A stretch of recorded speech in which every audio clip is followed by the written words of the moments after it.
باكورة جولة السلام التي يقوم بها فريق برشلونة الإسباني إلى فلسطين جاءت بزيارة مهد رسول السلام عيسى عليه السلام في مدينة بيت لحم بالضفة الغربية. زيارة حملت في طياتها دلالات دينية وسياسية ورياضية. حاول الفلسطينيون خلالها تسليط الضوء على واقع الشعب الفلسطيني المحب للسلام رغم ما يتعرض له من انتهاكات على جميع المستويات المعيشية والرياضية.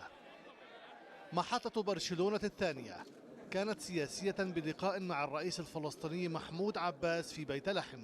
عباس رحب بزيارة الفريق الكبير وثمن زيارتهم التي تأتي برسالة سلام في وقت تنتعش فيه آمال السلام في المنطقة.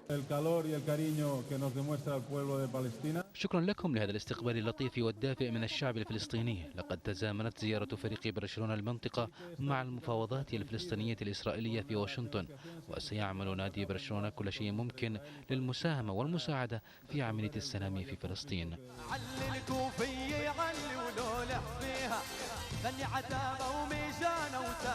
وكان لمحبوب العرب محمد عساف جانبا من هذه الزيارة التاريخية التي توجت باستعراضات ميسي ونيمار وإنيستا وباقي الفريق مع عشرات الأطفال الفلسطينيين أمام جماهير غفيرة من مشجعي البرشا والريال في ملعب دورة بالخليل.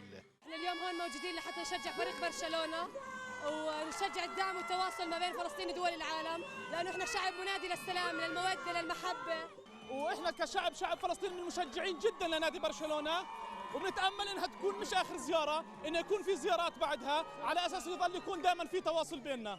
زيارة فريق برشلونة الإسبانية إلى فلسطين تعتبر دليلا واضحا على وقوف نجوم الفريق الأكثر شهرة في العالم إلى جانب الرياضة الفلسطينية والمساهمة في تطويرها ومحاولة منع الانتهاكات الإسرائيلية لها. سمير أبو شمالة، الجزيرة، الخليل، فلسطين.